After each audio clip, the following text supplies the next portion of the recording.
자, 반갑습니다. 오늘 강의를 하게 된 채식요리 연구가 이도경이라고 합니다.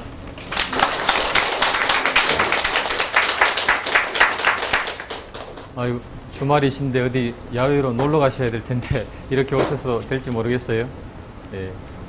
혹시 제 강의 들어보신 분 있습니까? 옛날이라도?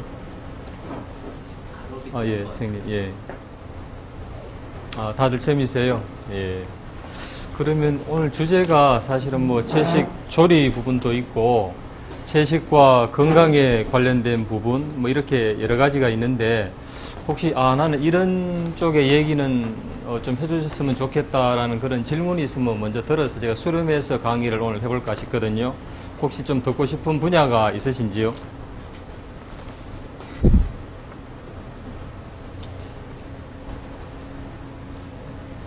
없으세요? 그냥 제가 쭉 하면 되겠습니까? 예. 알겠습니다. 혹시 그러면 채식 조리 쪽에 종사하시는 분 계신가요? 아니면 뭐 건강 쪽에 종사하시는 분? 다들 없으신가 봐요? 예. 알겠습니다. 그러면 그냥 오늘 제가 준비한 그냥 저를 갖고 그냥 제가 쭉 강의 그냥 풀어나가겠습니다. 제가 이 채식을 시작한 지는요, 96년도부터 시작했습니다. 시작을 했고, 그때부터 이제 채식 조리사의 길로 들었었습니다. 그랬었고, 그 전에는 뭐 특별히 제가 뭐 조리 전공 학과를 나온 것도 아니었고요. 실제로 저는 경영학과를 졸업했습니다. 부모님이 그때 극과에 가면 취직이 잘 된다 그래서 극과에 들어갔거든요. 근데 이제 제가 적성에 맞았던 건 아니고요. 원래 저는 이제 이 삶과 죽음에 대한 그런 관심이 되게 많았습니다. 그래서 종교나 철학에 대한 어떤 책들을 많이 보게 됐고요. 그 과정에서 이제 여러 스승들을 찾아다니게 됐습니다. 그래서 뭐 잡지나 이런 데에 흔히 뭐 어떤 도사 나왔다 이러면은 잡지를 찢어서 무작정 그냥 택시 타고 찾아가는 거예요. 그래서 그런 분들을 만나 뵙고 여러 가지 묻고 배우고 하는 중에 다행히도 이제 제가 어떻게 보면 운명인지는 모르겠지만 한의학이라든지 어떤 뭐 동양 철학이라든지 그런 쪽에 아주 훌륭하신 스승님들을 많이 만나게 됐습니다. 만나게 됐고 28살 때 96년도인데 그때 이게 정말 사람이 채식을 해야만이 건강뿐만 아니라 어떤 동물들의 생명도 우리가 해치지 않고 우리의 영성적인 또 맑아지고 세상의 평화까지 이게 음식이 다 연결되어 있구나라는 좀 거시적인 안목에서 채식으로 완전히 전환을 하면서 채식 요리사의 길로 들어섰습니다. 근데 경영학과 나온 사람이 어떻게 채식 조리를 하게 됐느냐?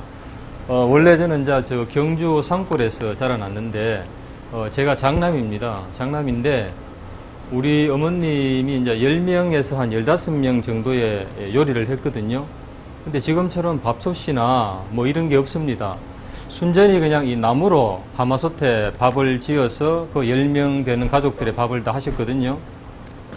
이제 그때부터 아버지는 반일을 하고 와서 이제 이렇게 누워서 쉬고 계시고, 근데 이제 그걸 보니까 이 장남된 마음이 좀 안 좋더라고요. 그래서 어머님을 제가 옆에서 많이 도와드렸습니다. 심지어는 뭐 과수원에서 비름나물 따오시면 그걸 제가 같이 따듬기도 하고, 또 밀가루 같은 거 반죽해서 같이 칼국수 만들어 먹기도 하고, 그 과정에서 요리의 기초를 상당히 저도 모르게 많이 이렇게 익혀진 것 같고요.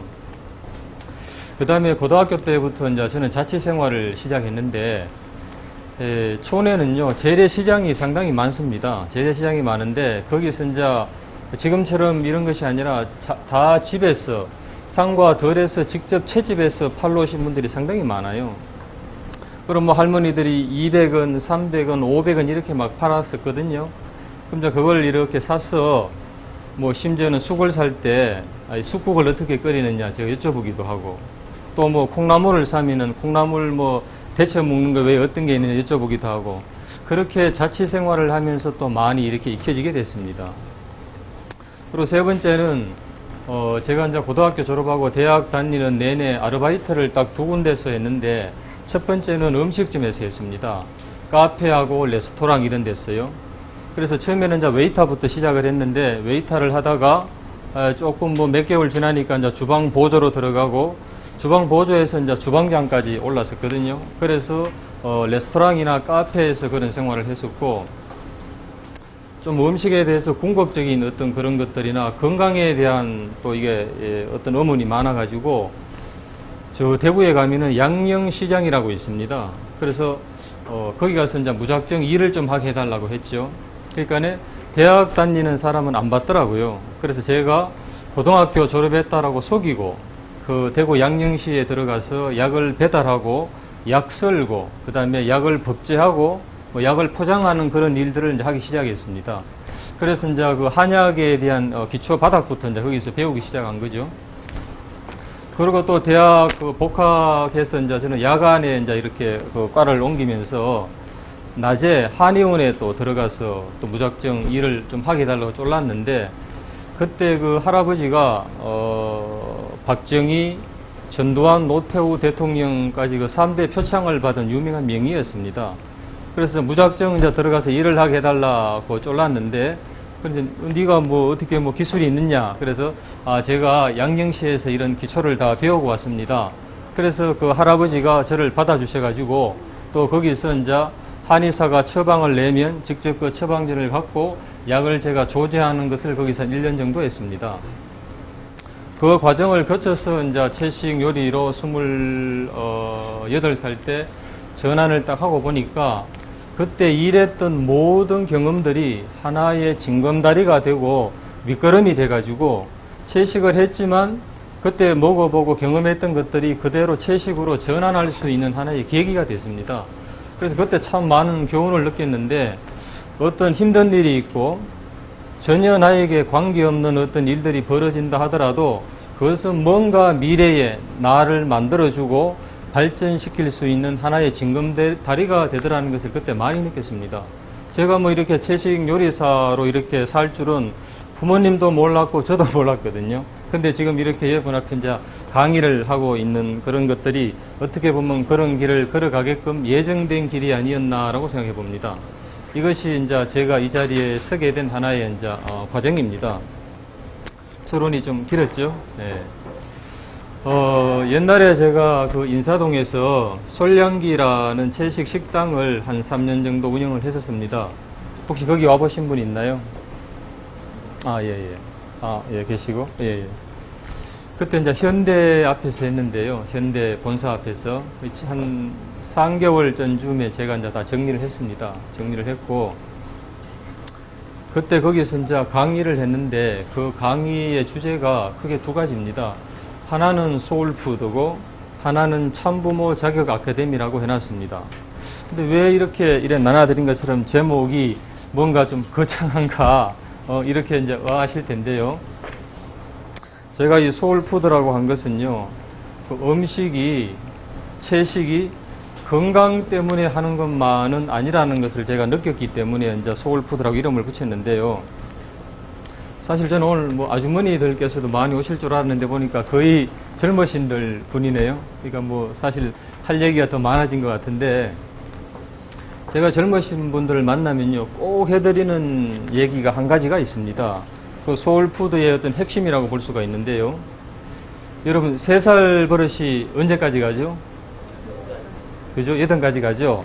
그런데 3살 때에 뭔가 우리가 먹고 보고 듣고 한 것은요 평생을 간다는 얘기입니다.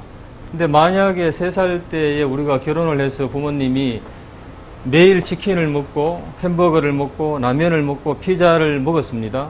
그러고 나중에 그 애가 40이 돼서 당뇨 혈압이 온 거예요. 그래가 병원에 가서 채식하라 그러면 채식할 수 있을까요? 할 수 있을까요? 못합니다. 하기는 하겠지만 맛있는 채식이 아니라 어쩔 수 없이 질병을 치료하기 위해서 하는 거죠. 그러나 어릴 때부터 채식을 습관화시켜 놓으면요, 물론 병도 걸리지 않겠지만 나중에 채식으로 전환하기가 훨씬 용이합니다. 여러분 소나 말들이 이 당근 먹기 싫어하는 거 보셨어요? 못 보셨죠? 그러니까 그만큼 어릴 때의 입맛이나 처음 접하는 것들이 상당히 중요하다는 얘기입니다. 자, 지금 대부분의 이제 젊으신 분들인데요. 만약에 여러분들이 나중에 부모가 되겠죠. 다들 남자친구 있으세요? 다 있으신 것 같은데 손을 안 대시는 거 보니까. 만약에 우리가 결혼을 해서 부모가 분명히 됩니다. 이건 어쩔 수 없는 흐름이죠. 자, 우리가 수영장에 가서 수영을 하는 것을 한번 떠올려 보겠습니다. 그 풀장이나 수영장이 깨끗한 일급수라면 어떨까요? 수영을 하고 나왔을 때 아주 개운하고 좋겠죠? 그죠? 근데 만약에 그 물이 꾸중물이라면 어떨까요? 또 누군가가 뭐 악취가 나게끔 뭔가 좀 뭐 떨어뜨려 놓고 물이 상당히 오염되어 있다면 안 좋겠죠? 그 10달 동안 아기는요, 이 양수라는 우리 엄마의, 부모의 수영장 속에서 10달 동안 수영을 하고 놀다가 세상 밖으로 나오게 되는 겁니다. 근데 만약에 그 양수가 1급수가 아니고 꾸중물이나 뭔가 더러운 악취로 가득 차 있다면은 걔가 나오면은 우리가 의학적으로 병명을 붙입니다. 뭐라고 붙이죠? 아토피라고 붙입니다. 그죠? 왜? 이미 그 오염되어 있기 때문에. 자, 그 다음에 처음에 아기가 만들어질 때 그 수정체라는 건요, 우리가 떨어뜨린 물 한 방울보다 적은 수정체에서 4kg에서 5kg 되는 애가 나오는 겁니다. 그렇죠? 그러면은 작은 데서 이렇게 커가는 과정인데, 자, 이렇게 이 육체가 근육이, 살이, 뼈가 빛이나 물이나 아주 생명력으로 이루어져 있다면은 그 애는 당연히 건강하겠죠. 머리도 당연히 맑을 수밖에 없죠. 근데 만약에 우리가 매일같이 햄버거를 먹고 피자를 먹고 치킨을 먹고 소고기를 먹었다면은 그 애가 커가는 이 살과 뼈와 근육은 빛과 물이 아니라 닭이 30%, 소고기가 20%, 그죠? 돼지고기가 20%, 뭐 저기 방부제 놓은 밀가루가 20%, 그런 식으로 해서 이것이 성장을 해서 4kg라는 것이 돼서 나오는 겁니다. 그럼 실제로 4kg, 5kg 된 것들이 여러분 빛과 물입니까? 아니면은 우리가 상상하기 싫은 동물들의 살입니까? 그죠? 그래서 왜 3살 버릇이 8까지 가느냐? 우리가 부모로서 부모의 자격을 갖추려면 단순하게 그냥 먹고 부모로서 뭐 좋은 데 놀러 가고 이런 것만이 아니라 사랑과 더불어서 지혜가 꼭 있어야 된다는 얘기입니다. 여러분 만약에 다리를 이렇게 걸어가는데 한 다리로 이렇게 걸을 수 있나요? 못 걷죠. 항상 이 건강도 그렇고 인생도 그렇고요. 항상 이 두 다리가 있어야만이 올바르게 걸을 수 있는 겁니다. 그래서 부모의 자격에는요 꼭 2가지가 필요한데 사랑과 더불어서 뭐가 필요하다고요?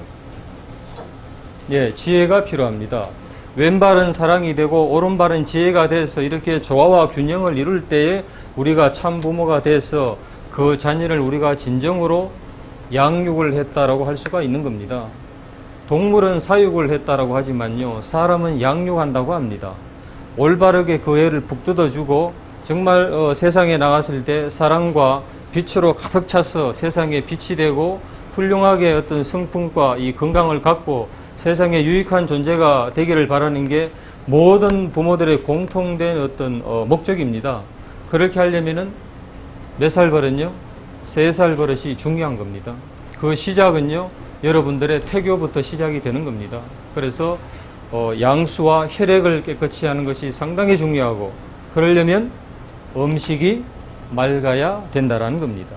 예, 그것이 제가 소울푸드라고 이름 짓게 된 첫 번째 이유입니다. 우리의 몸, 마음, 우리의 영혼에게까지 영향을 끼칠 수 있는 음식이기 때문에 함부로 할 수가 없다. 그래서 제가 소울이라는 이름을 붙이고 푸드라고 한 겁니다.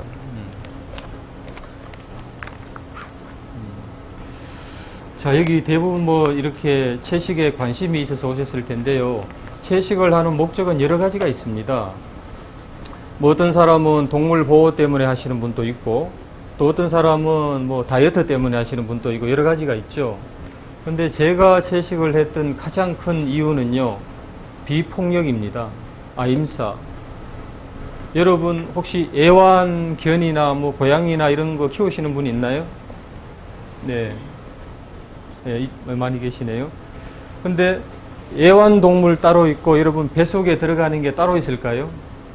아니죠. 동물들도요, 충분히 우리가 느끼는 감성과 고통을 다 느끼고 있습니다. 그래서 성경에 보면은 그 예수님이 사랑이란 걸 말씀하셨죠. 근데 그 사랑이 넓어졌을 때의 얘기를요, 박애라고 합니다. 넓을 박자 사랑했자입니다. 그 넓을 박자 사랑했자 박애는요, 종을 초월한 사랑입니다. 사람에게만 국한된 사랑이 아니라 모든 종을 초월해서 비폭력, 그러니까 내 생명을 존중하는 사상이 바로 아임사, 비폭력이고 예수님의 사랑이고 불교로 말하면 대자대비한 자비심입니다. 그래서 저는 그런 의미에서 채식을 시작한 거지 건강 때문에 하는 건 아닙니다. 그래서 여러분도 채식을 하는 여러 가지 이유가 있겠지만 그런 큰 거국적인 차원에서 채식을 하면요, 건강이나 동물 보호나 이런 것들은요, 그림자처럼 저절로 따라오게 되는 겁니다. 그래서 정말 채식은요, 고귀한 채식이 되어야지 단순하게 다이어트나 하려고 하는 그런 채식이 되어서는 저는 안 된다고 생각합니다. 자, 그 다음에 채식, 두 번째 줄에 보면 이제 채식의 이로움이라고 나와 있는데요. 태교에 대해서는 제가 금방 얘기를 했습니다. 그 다음에 교육적인 측면에서도 상당히 이로움이 있습니다. 여러분, 옛날에 그 영국에서 그 IQ 테스트한 기록을 뭐 많이 이제는 공부를 해서 알고 있을 텐데, 육식하는 사람과 채식하는 사람의 두 그룹을 나눠서 IQ 테스트한 거 여러분 알고 계시죠? 육식하시는 분의 평균 IQ가 99가 나왔습니다. 채식하시는 분들의 평균 IQ가 116이 나왔습니다.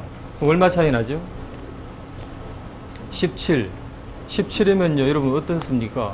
전문대 가느냐, 서울대, 연고대 가느냐의 IQ가 벌어집니다. 지금 여기 여러분 보시면은 뭐 아인슈타인도 있고 뭐 여러분 훌륭하신 분들이 많이 계신데, 유명한 음악가나요, 수학가나 철학가들은요, 채식하는 사람이 많습니다. 왜 채식을 하면은 이게 과학적으로, 영양적으로 뇌가 좋아질 수밖에 없는가? 우리의 뇌라는 것은요, 이 시냅스 간의 정기적 자극이죠. 그렇잖아요. 근데 만약에 이게 막혀 있으면 잘 흐르지 않겠죠. 근데 알다시피 식물은요, 빛과 물밖에 없기 때문에 소화나 대사되는 과정에서 찌꺼기가 생기지 않습니다. 그러니까 아무리 채식을 해서 여러분 혈관 막혔다는 얘기 들어보셨어요? 없습니다. 그러나 육식을 하는 데서는 필연적으로 대사 과정에서 찌꺼기가 생깁니다. 그럼 그 찌꺼기가 생기기 때문에 미세한 혈관에 가서 그것이 다 막히게 되겠죠. 그러면 분명히 그것이 혈관과 신경에 자극을 해서 그의 성격과 그 다음에 뇌신경에도 영향을 끼치기 때문에 과학적으로도 이런 IQ에게 영향을 끼치게 되는 겁니다. 그 다음에 정서적인 측면인데요. 여러분 이렇게 바퀴벌레 지나가면 확 밟아버립니까? 아니면 그냥 놔둡니까? 뭐 여러 사람이 있겠죠. 확 밟아버린 사람도 있고 도망가는 사람도 있고, 그죠? 이거는 여러분들이 뭐 좀 웃을 수도 있겠습니다만은 저는 사실 집에 바퀴벌레가 있어도 죽이지 않습니다. 제가 솔량기를 할 때 저희 집에 이제 시장에서 이제 박스로 음식점을 하니까 참나물이나 쑥갓이나 이런 나물들을 띄우게 되는데, 저는 절대 그것을 물에다가 먼저 데치지 않습니다. 왜 그럴까요? 혹시라도 그 안에 있는 벌레들이 죽을까봐 물에 먼저 데치지 않고 그것을 항상 먼저 따듬었습니다. 따듬다 보면은 항상 벌레가 나옵니다. 달팽이도 나오고요. 나오게 되는데, 그러면은 이제 새싹 같은 걸 사면은 투명한 플라스틱이 있기 때문에 그걸 쓰고 나면 그 남는 각에다가 그 달팽이와 참나무를 넣어주고 자기가 그 달팽이가 사라질 때까지 아니면 죽을 때까지 그냥 놔둡니다. 그리고 계속 먹이를 넣어주죠. 그래서 아줌마들이 저보고 우리 사장님은 참 이상한 양반이다, 희한한 사람이다 얘기를 많이 했는데, 왜냐하면 꿈틀꿈틀대는 그 생명력을 저는 죽일 수가 없습니다. 그러니까 내가 만약에 외계에서 엄청난 큰 종족이 와서 여러분들을 하나의 동물처럼 보고 솥에다 삶고 볶고 꼬지에 꿰다면 여러분들 어떨까요? 언어가 틀리다면 아무리 살려달라고 그 종족에게 얘기를 하지만 그 종족은 언어가 틀리기 때문에 못 알아듣겠죠. 그 소의 음매와 돼지의 울음소리와 닭의 울음소리도 똑같은 겁니다. 그래서 저는 그런 생각이 어릴 때부터 들었기 때문에 차마 이 벌레를 죽일 수가 없는 거예요. 그래서 벌레를 죽이지 못하는 사람이요, 절대 사람을 해할 수가 없습니다. 여러분 지금 세상에서 얼마나 많은 사람들이 세상 평화를 얘기하고 행복을 얘기하고 사랑을 얘기하죠. 그 사람들이 거의 다 보면은 뭐 교회에 나가고 절에 나가고 나름대로 명상을 한다는 사람입니다. 그런데도 테러는 끊어지지 않고 이 사회의 범죄는 없어지지 않습니다. 근데 그런 것들을 없애는 근본 방법은요, 우리가 가장 이 생각지도 않고 소홀히 생각하던 작은 그냥 식단, 이 밥상에서 시작이 됩니다. 벌레를 죽이지 못하는 그런 어떤 마음속에서는요, 절대 사람을 죽일 수도 없고 사람을 다치게 하거나 폭력을 행사할 수가 없습니다. 그래서 우리가 만약에 결혼을 했는데 그 자녀가 밖에 나가서 정말 여러분 안전하게 돌아다니길 원하시죠. 어두운 밤거리를 돌아다녀도 우리가 정말 뭐 공포심 없이 다니고 싶잖아요. 그 사회를 만드는 근본이 바로 여러분 음식에 있습니다. 이 음식이 너무나 그렇게 지대한 어떤 중요성을 갖고 있는데 우리는 그냥 음식 그러면은 뭐 적당하게 조리해서 배부르게 먹는다 이 정도만 생각하는 겁니다. 그래서 음식에 대한 개념이 정말 중요합니다. 그 다음에 성격과 건강, 그 다음에 가족의 행복, 세상의 평화에까지 이제 채식의 이로움이 있다라고 제가 여기에 써놨는데요. 여러분 동물들을 비교를 한번 해보겠습니다. 육식 동물들의 이빨은 어떻죠? 뾰족뾰족하죠. 발톱은 어떻습니까? 뾰족뾰족하죠. 근데 초식 동물들의 이빨과 발톱은 어떻습니까? 대체로 뾰족뾰족하지 않죠. 그러면 왜 그렇게 생겨났을까요?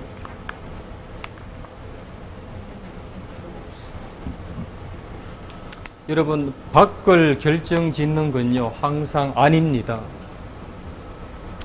안이 어떤가에 따라서 밖이 결정이 되는데, 그러면 안에 있는 것은요 크게 두 가지로 나눠 볼 수가 있습니다. 첫 번째는 우리가 먹는 음식입니다. 그 음식이 피가 되고 살이 되고 뼈가 되기 때문에 어떤 음식을 먹느냐는 상당히 외부적인 꼴과 형태를 만드는 데 중요한 작용을 합니다. 두 번째는 우리의 성격입니다. 어떤 마음을 갖고 어떤 감정을 갖고 어떤 성격을 갖느냐 하는 것은 그 사람의 얼굴과 이목구비와 형태를 상당히 이루는데 중요한 작용을 합니다. 성격이 욱하면요 칼이 있고 이런 것이기 때문에 주방은요 항상 평화롭고 사랑이 많은 마음가짐으로 요리를 해야 됩니다. 그런 마음이 아니라면 그 주방은요 분위기가 안 좋아지고 그런 마음으로 조리를 하게 됐을 때 그 음식을 먹은 손님들은요 기분이 안 좋아집니다. 아무리 유기농을 쓰고 아무리 비싼 재료를 썼다 하더라도 내가 좋지 않은 마음으로 조리를 해버리면요 그 음식은 좋지 않은 에너지로 가득 차게 됩니다. 그래서 옛날에 엄마들은요 뭐라고 얘기했죠? 음식은 어디서 나온다? 맛이 손맛에서 나온다라고 얘기한 겁니다. 그 손맛은요 바로 엄마의 사랑과 마음을 나타냅니다. 정말 가족을 사랑하는 그 마음으로 요리를 하게 되면요 이 손에서는 사랑의 에너지가 듬뿍 나오게 됩니다.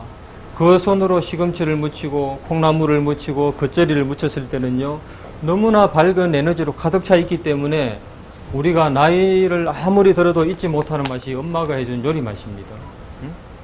그것은 비싼 재료와 유기농이 중요한 것이 아니라 얼마나 사랑을 갖고 조리를 했느냐가 상당히 중요합니다. 그래서 우리가 밖으로 드러나는 그 꼴은요 우리의 음식과 마음가짐이 상당히 중요하기 때문에 어떤 음식을 먹느냐 하는 것도 상당히 중요하다는 겁니다. 그래서 이걸 이제 좀 더 우리가 세분화시키게 되면요 이걸 약선요리라고 합니다. 지금 여러분 서점에 가서 약선요리라는 책을 사보십시오. 책을 사보면요 90%가 전부 다 동물들이 들어가 있습니다. 뭐 흑염소, 뭐 가물치, 붕어, 짱어, 속꼬리 이런 게 전부 다 그 약선요리에 들어가 있습니다.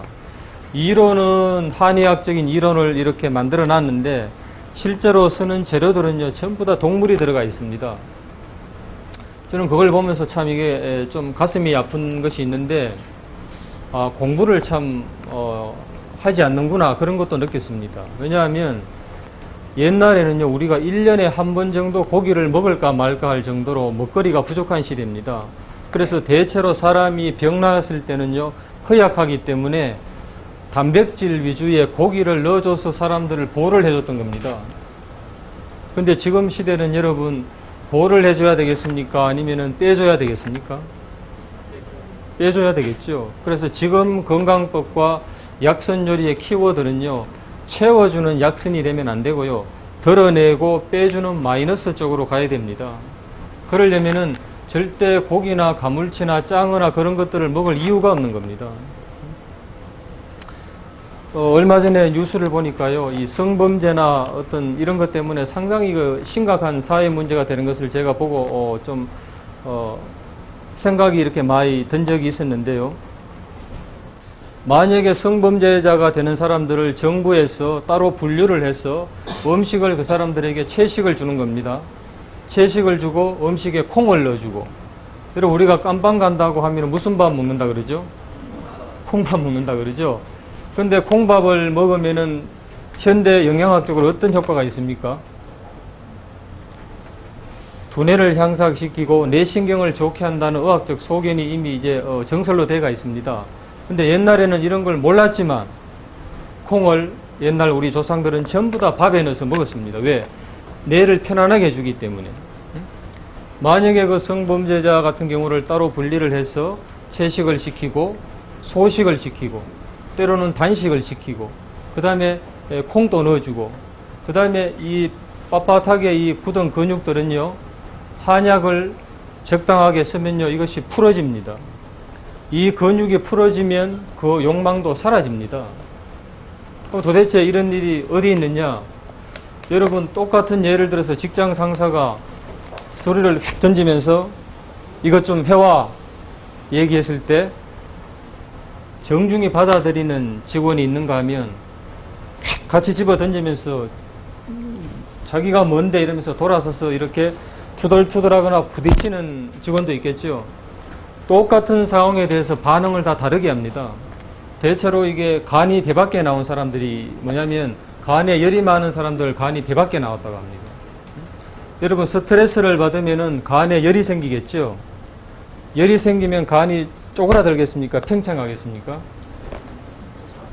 팽창하겠죠. 그래서 스트레스를 많이 받고 열이 많이 받으면요, 간이 자꾸 팽창을 합니다.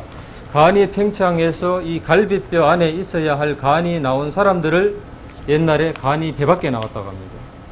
간이 배 밖에 나온 그 사람들은요, 성격이 욱합니다. 그 다음에 자기의 정도를 벗어나서 오버하는 말과 행동을 합니다. 그 다음에 이 뻥을 잘 칩니다. 풍이 셉니다. 왜? 이게 배 밖에 나왔기 때문에. 근데 이게 약으로, 음식으로 치료가 됩니다. 그래서 한약을 적절하게 쓰고 뭐 침을 맞거나 아니면 심리치료를 하거나 뭐 등산을 하거나 여기 있는 열들을 없애주면, 열이 없으면 압력이 줄어드니까 원래대로 돌아가겠죠. 그래서 그 열을 빼주는 약을 쓰게 됩니다. 근데 만약에 그 사람이 열나는 음식을 계속 먹게 된다면 어떻게 될까요? 간이 계속 팽창을 하는 겁니다. 그래서 간에 열이 많은 사람들의 특징이 있습니다. 눈에 눈곱이 끼어요. 그 다음에 눈이 모래알이 든 것처럼 까끌까끌합니다. 그 다음에 밥맛이 없습니다. 그 다음에 옆구리가 결립니다. 그러니까 이런 증상들이 다 있습니다. 그래서 그런 걸 보고 아, 내가 간에 뭔가 열이 있다라고 알 수가 있게 되는 거죠. 그래서 약선이라는 건요, 우리는 이 동양학에서는요, 소우주라고 합니다. 소우주. 저 우주에 있는 해와 달은요, 우리의 이 두 눈이 됩니다. 그 다음에 땅에 보면은 단단한 그 안반이나 바위 같은 게 있죠. 그게 우리 몸에서는 뭐가 될까요? 단단한 뼈가 되겠죠.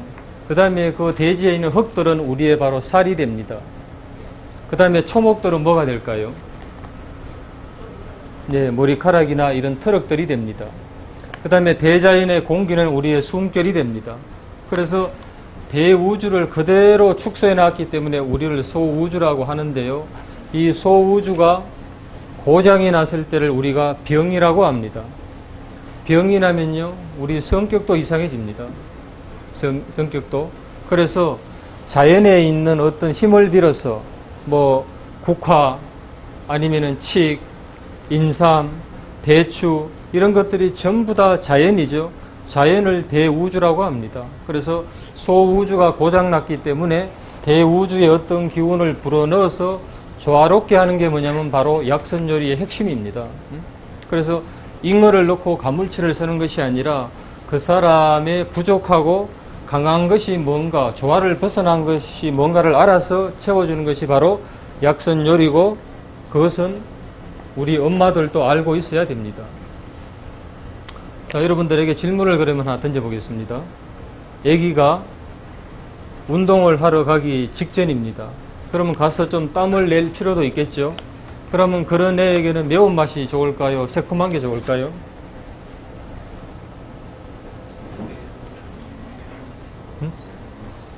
뭐 들리긴 들리는데 크게 안 들려요. 소리가. 매운 게 좋겠죠. 여러분, 매운 걸 먹고 나면 어떻습니까? 막 열이 나고 땀이 나겠죠. 그래서 기분이 우울하거나 뭔가 스트레스에 꽉 차 있을 때 우리는 본능적으로 어느 집에 갑니까? 매운 떡볶이집이나, 그죠? 뭔가 매운 걸 찾게 됩니다. 그래서 영원히 망하지 않는 매운 떡볶이집이 항상 존재하는 곳은 학교 옆이나 직장 옆입니다. 그죠? 그 엄청난 직장의 스트레스와 학업의 스트레스를요, 1000원어치 떡볶이를 먹고 매운 전골을 먹어서 다 풀어내는 겁니다. 자, 근데 이제 우리 남편이 열심히 그 축구를 하고 기진맥진해서 집에 들어왔습니다. 아니면 우리 애가 아주 열심히 놀고 완전히 녹초가 돼서 집에 들어왔습니다. 그러고는 엄마 뭐 맛있는 거 해주세요 얘기했는데, 아 그래, 저희에게 떡볶이를 해줘야 되겠다. 무엇을 넣어서? 태양초, 고추장을 넣어서 거기다가 뭐 청양을 몇 개 더 썰어 넣고, 그럼 걔가 어떻게 될까요? 녹초가 됩니다. 더 심해진다 얘기예요. 자, 이미 땀을 많이 흘렸다는 얘기는요, 우리 몸을 통해서 모든 에너지가 나간 겁니다. 전해질도 나갔습니다. 비타민도 나갔습니다. 물이 많이 흘렸기 때문에 근육은 건조해져 있습니다. 그럼 빨리 수분과 포도당과 비타민과 전해질을 보충을 해줘야 됩니다. 그러려면은 야채와 과일이 빨리 흡수가 되겠죠. 그죠? 그러면서 맛은 달콤하고 새콤해야 됩니다. 여러분, 새콤한 거 먹으면은 폐하고 뱉어냅니까? 이렇게 끌어당깁니까? 끌어당기죠. 그래서 시큼한 걸 먹게 되면요, 축 늘어진 것을 다시 이게 탁 긴장하는 힘이 있습니다. 그래서 시큼한 뭐 오미자나 오렌지나 매실이나 이런 것들이 들어갔을 때 다시 근육이 제자리를 찾게 됩니다. 그 다음에 달달한 게 들어가야 되겠죠. 그래서 단맛이 나는 과일이나 야채를 녹접을 해서 걔에게 한 잔 딱 주게 되면요, 이랬던 아가 탁 이렇게 서게 됩니다. 그것이 바로 약선의 위력입니다. 그런데 그런 것들을 알려면은 부모가 되는 우리 엄마 아빠가 그런 거에 대한 공부를 소홀히 하지 않으면 안 되겠다. 열심히 해야 된다는 얘기죠. 그래서 결혼하기 전에 꼭 해야 되는 공부가 3가지가 있습니다. 첫 번째가 음식에 대한 이해입니다. 이런 음식에 대한 이해를 하지 않으면요, 우리는 애에게 영양분을 주는지 아니면 독을 주는지 알 수가 없습니다. 두 번째는 이 약간의 한의학적이라든지 본초라든지 그런 것들을 조금은 알고 있어야 됩니다. 세 번째는 그 사람이나 뭐 동물이나 우리 애기에 대한 심리에 대한 것을 조금 알고 있어야 됩니다. 이 3가지 교육을 저는 이제 참부모 자격이라고 얘기를 하고, 제 수업 시간에 항상 1시간씩 강의를 한 다음에 제가 요리를 이제 강의를 하곤 합니다. 근데 옛날에 조선시대는요, 이거를 규수교육이라고 했습니다. 그래서 시집 가기 전에 이런 것들을 꼭 공부를 하고 시집을 갔습니다. 그러니까 그 엄마 밑에서 크는 애들이 얼마나 건강하고 지혜롭겠습니까? 그냥 야 피자 먹어, 그 다음에 놀고 왔는데 태양초 떡볶이 해주는 그 애기와 그 엄마가 정말 그 애기를 이렇게 사랑과 관심과 배려로 이렇게 보살피는 애기와 그 애기의 건강과 성품이 어떤 차이가 있겠습니까? 그죠? 그 다음에 그런 애들이 이 사회에 가득 찼을 때 사회의 변화는 분명히 틀리겠죠. 그죠? 그래서 이것이 뭐 쉽지는 않습니다만 조금씩이라도 관심을 가지고 공부를 하는 것이 상당히 중요합니다.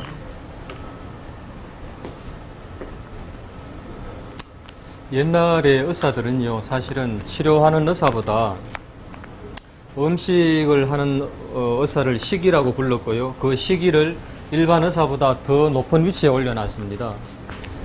여러분, 병이 들었습니다. 병이 들고 난 다음에 치료하는 것은 뭐죠? 바로 의사분들이죠. 근데 병이 나기 전에 그것을 예방하는 것은 누구의 손에 있습니까? 바로 우리 엄마의 요리사의 손에 있습니다. 그래서 병이 걸리지 않았기 때문에 그 사람들의 중요성을 모르는 것이지, 실제로 더 중요한 것은 바로 우리 엄마와 요리사의 손이 더 중요한 겁니다. 그래서 그걸 식이라고 할 수가 있는데, 이 식이는 바로 아까 얘기했던 음식에 대한 이해와 약선에 대한 이해와 이 사람 마음에 대한 이해를 알고 있을 때의 식이라고 할 수가 있는 겁니다. 그 다음에 전문가들은요, 이건 이제 뭐 정말 전문적으로 내가 조리 쪽으로 열심히 나가겠다, 아니면 뭐 식생활 지도사가 되겠다, 아니면 내가 뭐 건강 관련 쪽에 직업을 갖고 있어서 이걸 정말 뭐 열심히 해서 전문가가 돼야 되겠다 하시는 분들은 이거를 좀 더 심도 깊게 해야 될 필요성이 있을 겁니다, 아마. 자, 그 밑에 보면요, 예를 제가 들어놨습니다. 이치라고 적어놓은 부분이 있는데요. 자, 여러분, 감기에 걸린 사람이 있습니다. 예를 들어서 여러분, 감기에 걸리면요, 대부분 병원에 갔을 때나 우리가 알고 있는 상식적으로 어떻게 치료를 하죠? 많이 먹어야 되는 것이 야채, 과일, 또 열났을 때는 얼음 찜질, 뭐 해열제 이런 것들이죠. 근데 이런 것들이 전부 다 이게 조금씩은 틀리게 됩니다.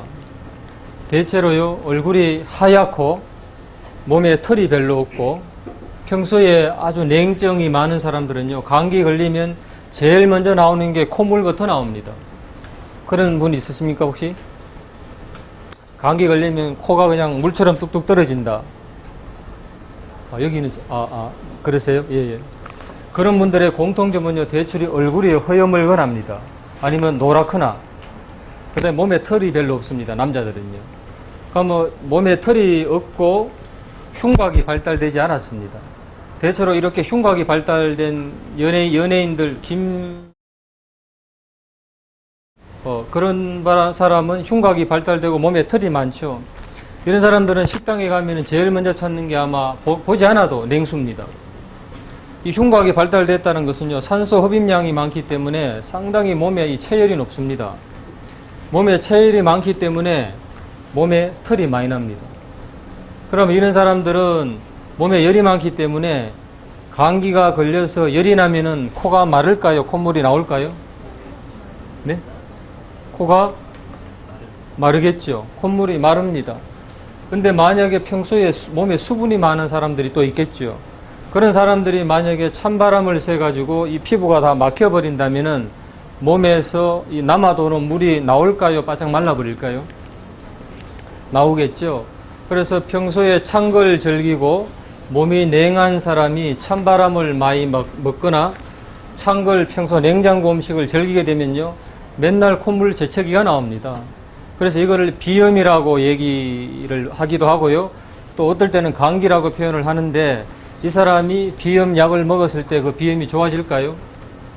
평생 비염약을 먹어야 됩니다. 좋아지지 않습니다. 그럼 어떻게 해야 될까요? 찬 음식을 죽이고 찬 생활 패턴을 죽이고 냉장고에 넣어놨던 음식을 죽여야 되겠죠. 만약에 그 사람이 감기 걸렸을 때 똑같이 야채와 과일, 즙을 많이 먹고 열이 난다고 해서 얼음 찜질을 하면 좋아지겠습니까? 더 심해집니다. 더 심해져요.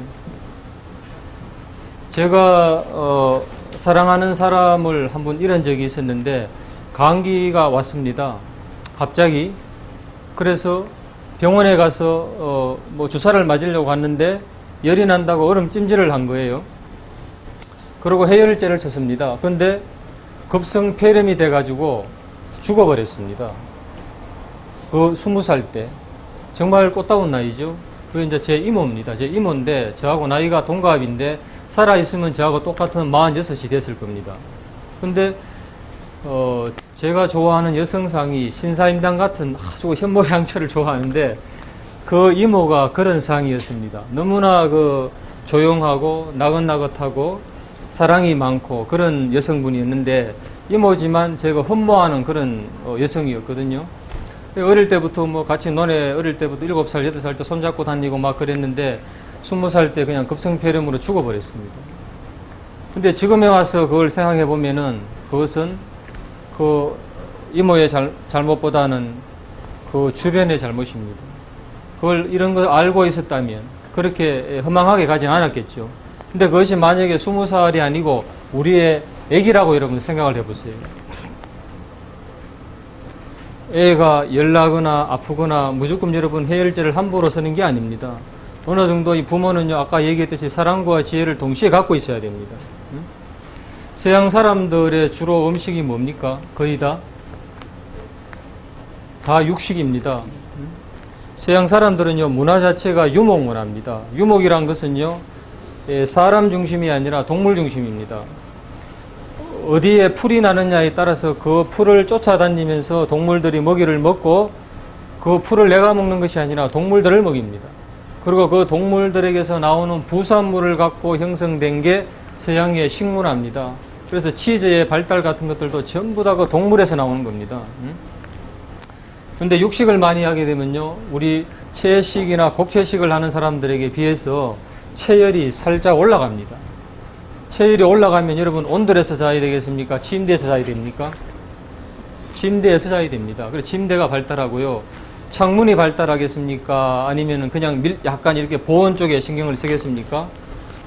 예, 이 소통을 중시합니다. 그 다음에 그 사람들은 체열이 많기 때문에 감기가 걸리면 전부 다 목이나 이쪽으로 병이 옵니다. 열이 내려갑니까? 올라갑니까? 여러분, 열은 다 위로 올라가죠. 뜨겁기 때문에. 그러면 서양 사람들이 감기에 걸려서 열이 나면요, 다 목으로 갈 확률이 상당히 높겠죠. 머리로 가겠죠. 그러니까 그냥 고열이 나고 편도가 붓고 이 목이 엉망진창이 됩니다. 그래서 독감이 불면요, 이 서양 사람들은 많이 죽는데 우리나라 사람들은 별로 독감 때문에 죽은 예가 거의 없습니다. 역사적으로.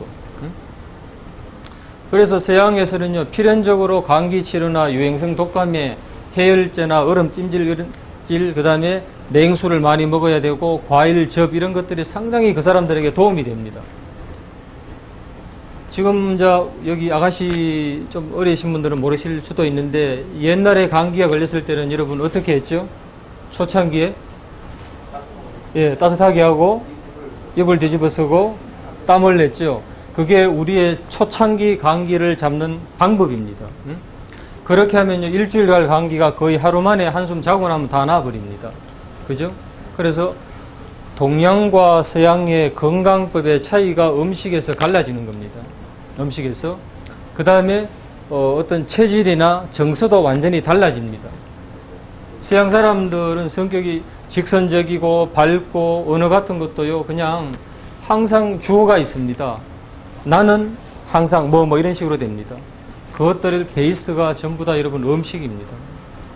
유목문화, 이 곡채식이 아니라 육식이나 유제품을 기반으로 했기 때문에 몸 자체가 외향적이고 체열이 높고 그 다음에 어떤 보이지 않는 것보다는 딱 보이는 유물론적이고 실증적인 쪽으로 발달해 가는 겁니다. 그래서 음식은요, 이게 다방면으로 연결되어 있습니다. 다방면으로.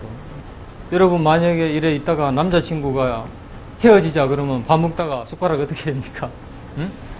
집어 던지거나 밥맛이 딱 없어지겠죠? 그럼 여러분 안 좋은 거 안 먹었는데 왜 소화가 안 되죠? 예, 우리의 이 질병에는요, 음식과 더불어서 제일 중요한 게 그 사람의 성격입니다. 어떤 성격과 어떤 마음을 갖는가가 상당히 그 건강에 지대한 영향을 끼칩니다. 슬퍼해도 병이 생기고요. 너무 기뻐해도 병이 오고요. 너무나 놀라도 병이 오고, 너무나 생각을 많이 해도 병이 옵니다. 여러분 이렇게 만났는데 얼굴이 약간 노리댕댕한 사람이 있습니다. 그 사람은요, 옷을 한 번 사면 집에 갔다가 옷집에 갔다 4번 반복합니다. 이해되시죠? 옷을 샀다가 다시 돌아가다가 이걸 살까 말까 다시 또 옷집에 바꾸러 갑니다. 그러다가 앞에서 그냥 입어야 되겠다. 또 돌아갑니다. 결정을 내리지 못하고 늘 이렇게 반복이 잦은 사람들은요, 거의 얼굴이 노랗습니다. 얼굴이 노란 사람들은요, 판단을 잘 못하고요, 후천적으로 단 걸 좋아합니다. 단 걸 좋아하고 얼굴이 노랗고 위장이 안 좋은 거하고는 서로 연결되어 있습니다. 그러면 그 사람의 얼굴 색을 보고 성격을 보고 뭐가 안 좋은지도 알 수 있겠죠. 이걸 관형 찰색이라고 합니다. 관형, 형을 살피고 찰색, 색을 살핀다. 결혼을 했는데요, 어떤 주부가 이마가 새카맣습니다. 그러면 그 집에 가보지 않아도 그 남편의 직장이 잘못됐거나 사업에 문제가 있습니다. 여러분, 만약에 내일 비가 온다 그러면 하늘을 그날 밤에 달이 어떻게 되죠? 달 주위에 수분이 이렇게 가득 고이게 됩니다. 그래서 옛날 어른들은 굳이 일기예보를 몰랐지만 그걸 보고 얘야 며느라 내일은 비가 오니까 이렇게 해라 라고 얘기합니다. 그게 뭐냐면 사람의 관형 찰색입니다. 그래서 우리가 항상 어른들은요, 그 낯빛을 옛날에 살폈습니다. 얘야 네가 얼굴이 시커멓다, 얼굴이 빨갛다, 얼굴이 푸르둥둥하다. 항상 그걸 보고 건강 상태와 어떤 성격의 조화를 찾고자 노력했습니다. 그래서 위장병이나 피부병이나 여러 가지 병이 있지만 성격이 지대한 영향을 끼친다는 것을 꼭 아시고요.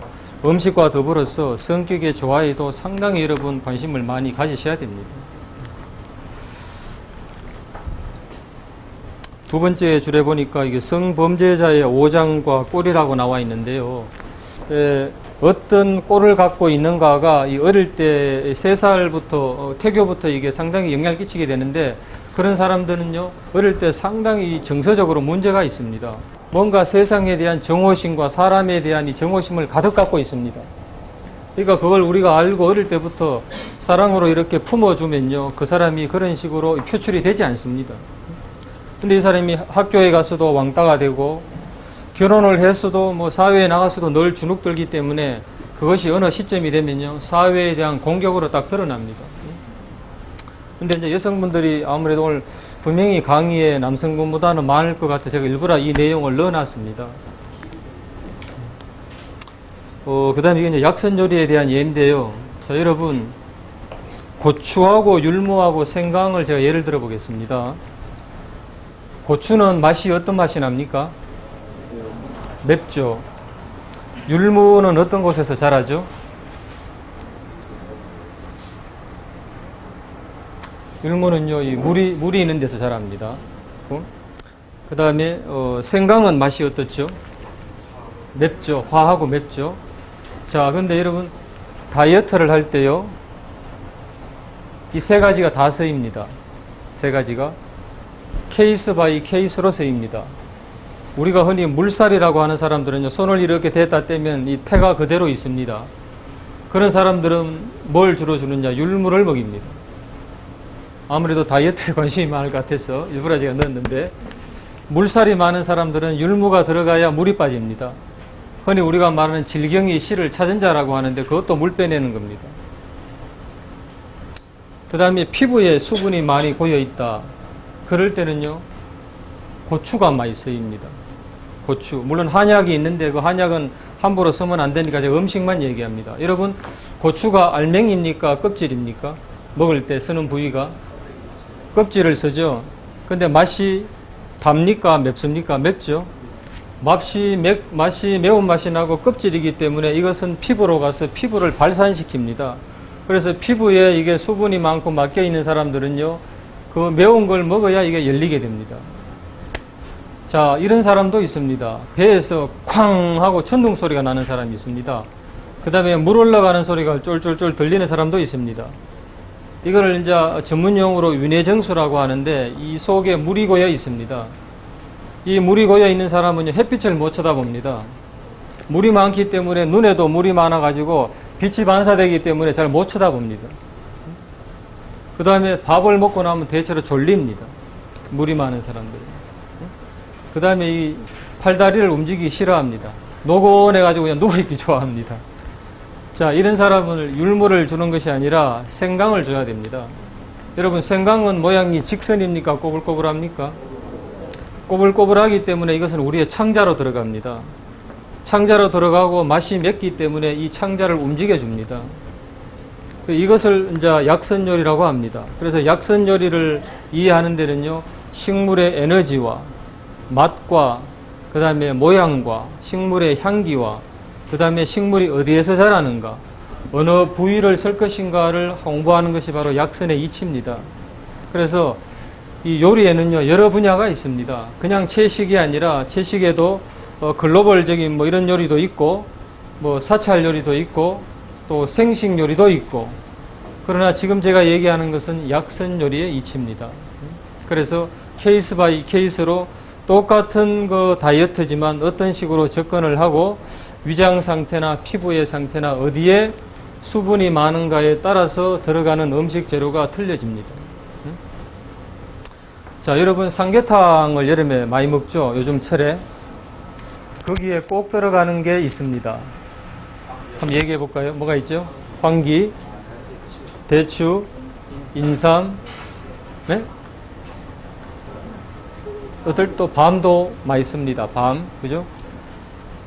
사람이 기진맥진했을 때요, 가장 그 기진맥진한 것을 단방에 많이 잡아주는 게 인삼하고 황기입니다. 여러분, 칡이나 황기가 자라는 걸 보신 적이 있나요? 칡이 어떻게 생겼죠? 줄기가 엄청나게 깁니다. 한 20m, 30m 막 갑니다. 칡이.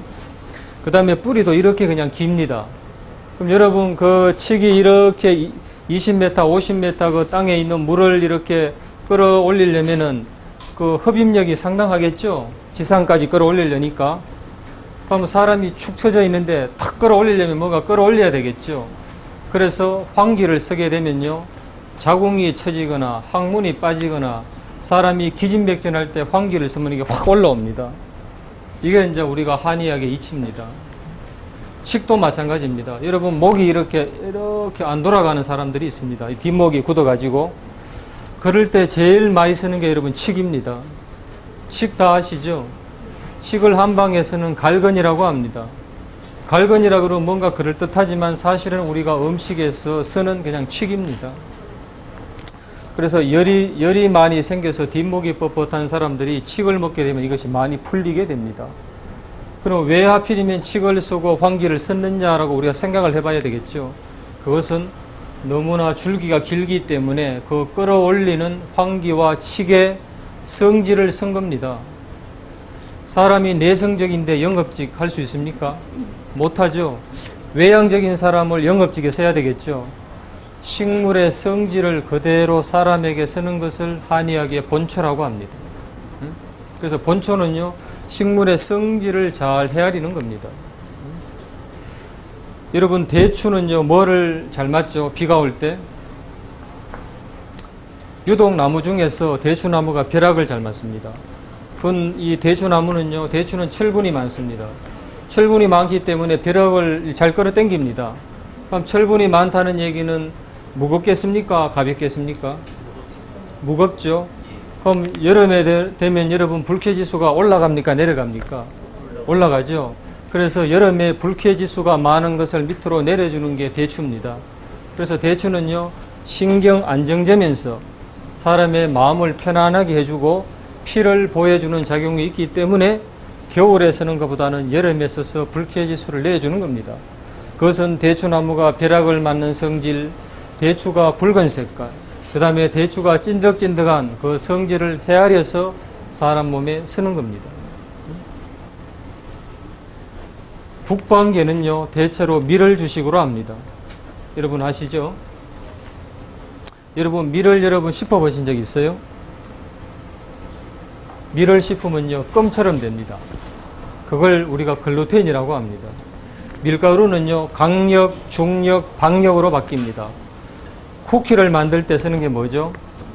박력입니다. 말 그대로 박력이 있기 때문에 바삭바삭한 박력분을 쿠키 만드는 데 씁니다. 근데 글루텐 함량이 많으면 찐득찐득하기 때문에 수제비를 쫀득쫀득하게 하려면 강력분을 많이 넣어주는 겁니다. 근데 북방은 춥기 때문에 일로 바람이 들어오면 돼요, 안 돼요? 안 되죠. 그래서 밀을 많이 먹게 되면요, 이 피부 조직이 치밀해집니다. 치밀해지기 때문에 외부에 나쁜 기가 잘 안 들어갑니다. 그래서 서양 사람들은 밀을 주식으로 하기 때문에 말 타고 가다가 해지면 눕는 자리가 자기 집입니다. 여러분 아마 만약에 여기서 그렇게 하면 한 반은 입이 돌아갑니다. 그죠? 그게 체질의 차이고 음식의 차이입니다. 저 동남아에서 나는 살들은요, 밥을 해놓으면 어떻죠? 다 날아가죠. 만약에 그 사람들이 찹쌀을 먹게 되면 어떻게 되겠습니까? 이 폭발해 죽을 겁니다. 몸이 열이 차여가지고. 그래서 동남아나 열이 많은 지역에는요, 살이 안 붙게 됩니다. 그냥 우리가 보리를 삶아놓은 것처럼 다 부슬부슬해지는 겁니다. 그래서 지역에 따라서, 기후에 따라서 그 발달한 음식과 조리법과 쓰는 향신료가 다 틀립니다. 그래서 우리가 무분별하게 프랑스 요리라서 이것이 위대하고 이탈리아 음식이 좋고 중국 음식이 좋다 이런 건 없는 겁니다. 항상 케이스 바이 케이스로 그 사람의 체질과 그 사람의 현재 질병이나 성격이 어떠하냐에 따라서 엄마가 아기에게, 남편에게 다르게 해줄 수 있어야 됩니다. 응? 그러려면 뭘 해야 될까요? 공부를 해야 되겠죠. 그죠? 그래서 공부는요, 죽을 때까지 하는 겁니다. 이것을 스트레스 받지 말고 그냥 취미처럼 재밌게 즐기면서 공부를 해나가면 되는 겁니다. 하나만 얘기하고 마무리 지려고 하는데요. 요즘 간헐적 단식이다, 그 다음에 생식이다, 여러 가지 이슈가 되는 게 상당히 많습니다. 소금을 먹어야 되느냐, 말아야 되느냐, 설탕이 어떠냐, 아주 의견이 분분한데요. 절대 극단적으로 여러분 선택하시면 안 됩니다. 시간이 다 돼서 제가 여기까지 얘기하기 힘든데요. 항상 이 진리는요, 케이스 바이 케이스입니다. 그 상황에 어떤 것을 쓸 것인가가 정답이지, 일률적인 어떤 논법은 없는 겁니다. 물이 분명히 좋지만 그 사람이 콧물을 뚝뚝 흘리고 있을 때는요, 물을 많이 먹으면 기초 체온이 떨어지기 때문에 병이 낫지를 않습니다. 운동이 분명히 좋습니다. 운동이 분명히 좋지만 육식을 많이 하면서 땀을 많이 흘리게 되면 피가 쫄아져서 심장이나 뇌혈관이 막혀서 급사로 죽게 됩니다. 그 대표적인 연예인이 있었죠. 제가 실명은 얘기하지 않겠습니다만. 그래서 절대로 단편적인 어떤 극단적인 지식을 갖고 아무에게나 적용하면 안 된다라는 얘기입니다. 그죠? 그래서 항상 공부를 좀 많이 하시는 게 좋고요. 식사 시간도 마찬가지입니다. 아침을 먹어야 된다, 말아야 된다라고 있지만 육체 노동을 하거나 힘든 일을 할 때는 아침을 적절하게 먹어주는 게 좋습니다. 그러나 정신 노동을 하거나 스님들처럼 앉아서 명상을 한다거나 그런 분들은 아침을 먹을 필요가 없습니다. 위장은요, 7시부터 움직이기 시작합니다. 이 몸의 이치가. 그럼 7시 전에 음식이 들어가면 어떻게 되겠습니까? 작동을 많이 하지 않기 때문에 노폐물이 자꾸 쌓입니다. 그래서 새벽에 많이 음식을 먹게 되면요, 나와야 할 똥하고 오줌이 안 나옵니다. 밤새도록 우리가 청소를 해서 소변으로 대변으로 나와야 되는데 음식이 딱 들어가면 소화시키는 데 모든 에너지가 들어가기 때문에 그 사람은 계속 장에 찌꺼기가 쌓이기 시작합니다. 그런데 밖에 나가서 논일을 열심히 해야 되는데 아무것도 안 먹고 하면 아이고 허리야 이래서 일 못하겠죠. 그래서 그 상황에 봐서 그것도 조절을 해야 되는 겁니다. 그 다음에 여러분들에게 제가 하나 숙제를 던지겠습니다. 왜냐하면 항상 이렇게 볼 수가 없기 때문에. 여러분, 대나무가 안이 비어 있죠. 그 다음에 마디마디 대가 있죠. 그죠? 그 다음에 연근을 보면은 연근도 구멍이 있죠. 그 자라는 곳이 연못이죠. 그 다음에 소나무 같은 경우는 사시사철 늘 푸르죠. 스님들은요, 이 세 가지를 모든 요리에 즐겨 씁니다. 왜 그럴까요? 영양학적으로 여러분, 대나무에 무슨 영양이 크게 있겠습니까? 연근에 어떤 단백질이나 지방, 우리 몸을 좋게 하는 게 많이 있습니까? 별로 없죠. 그런데 그 스님들이 수천 년 내려오는 그 사찰 요리에 죽순 요리라든지 연근 요리라든지 솔잎을 이용한 요리가 빠지지 않고 내려옵니다. 칼로리와 영양학적으로 분석할 수 없는 식물에 우리 사람의 마음처럼 식물에도 이 정신이 있습니다. 마인드가. 그것이 식물에 들어가 있는데 그래서 식물도요 삼위일체로 이루어져 있습니다. 칼로리적인 물질적인 부분이 있고 그 다음에 아까 치기 에너지를 끌어올리고 생강이 창자를 흔들어서 수분을 빼내는 것은요 식물의 에너지입니다. 그런데 에너지와 칼로리 이외에 이 우리의 정신과 영혼에 영향을 주는 식물의 그런 부분이 있습니다. 그래서 이런 부분까지 고려하는 음식을 소울푸드라고 합니다. 그래서 제가 소울푸드라고 처음에 이름 지었던 것은 바로 이 이유 때문에 이렇게 이름을 지었습니다. 그래서 음식에 대한 중요성을 좀 알아주십사 발상의 전환을 한번 해주시면 좋을 것 같고요. 혹시 질문 있으면 한 몇 분 받고 강의를 마무리 짓겠습니다. 네. 겨울에 배추를 겨울에 따뜻한 것만 먹을 줄 알았었거든요. 겨울에 몸을 보호하고 따뜻한 아닌가를 보호를 알고 있거든요. 지금 배추를 여름에 마시는 더 좋다고 하는데 혹시 간단하게 먹을 수 생각할 수 있는 방법이 배추를? 예. 어떻게 먹는 거예요? 대추 조리법을 질문하셨는데요. 대추는 사시사철 다 먹습니다. 근데 쓰는 포인트가 대추는 그냥 먹을 때는 음식이죠. 근데 약으로 쓸 때가 있습니다. 주로 잠을 못 자고 신경이 불안하고 열이 막 위로 떠오르고 이럴 때 대추는 약으로 쓰입니다. 그래서 그런 증상이 있을 때는요, 양이 늘어나고 빈도수가 늘어날 때는 음식이 약이 되는 겁니다. 그래서 대추는 차를 끓여 먹어도 좋고요. 그 다음에 샐러드에 이렇게 썰어서 해도 좋고요.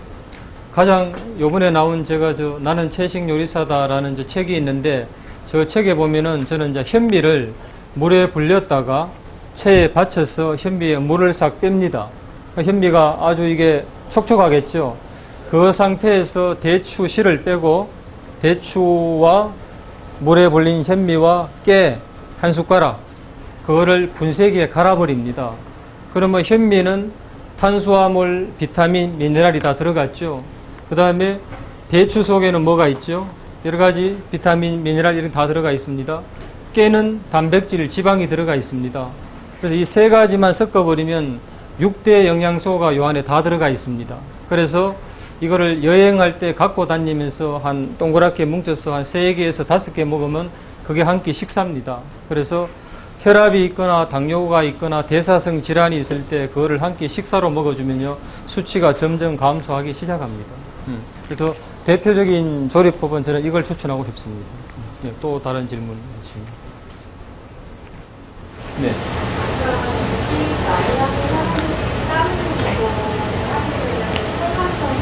네.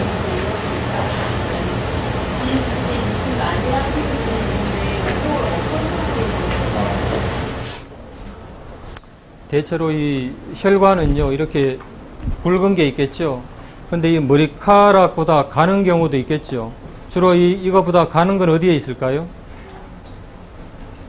눈, 손끝, 발끝, 심장, 뇌 이렇게 모세혈관이 주로 거기에 집중되어 있습니다. 근데 이런 나쁜 덩어리들이 이런 데는 통과하겠죠. 여러분 이렇게 가는 데는 통과가 되겠습니까?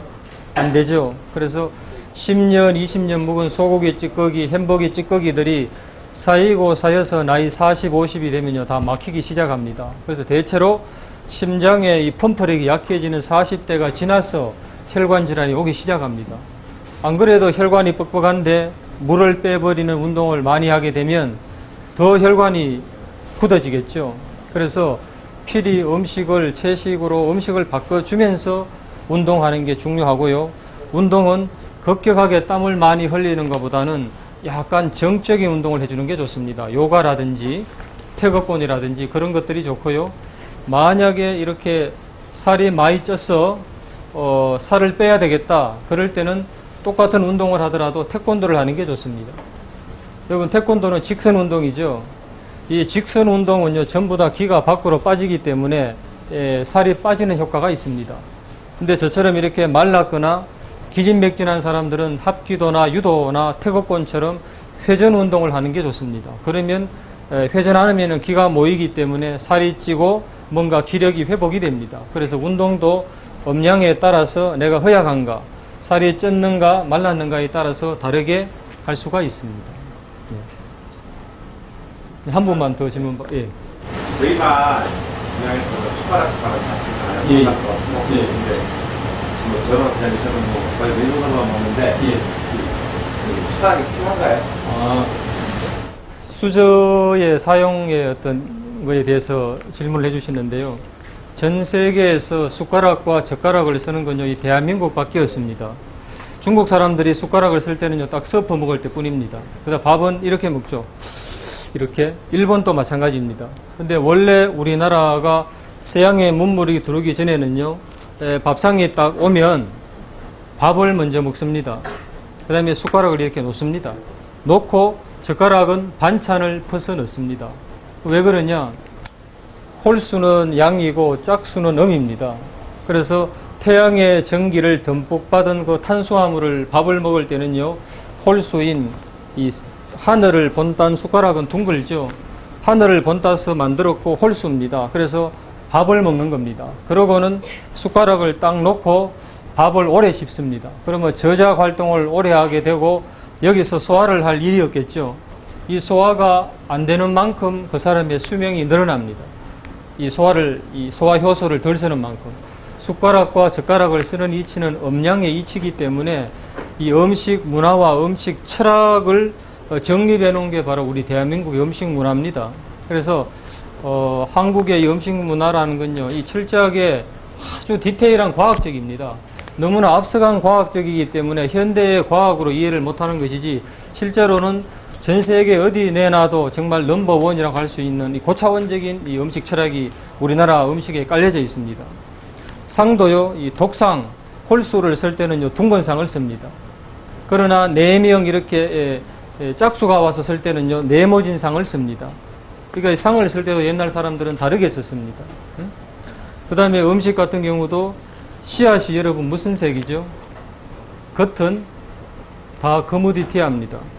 그러나 씨앗이 100개가 되건 1000개가 되건 모든 그 씨앗의 속 알맹이는 무슨 색이죠? 흰색입니다.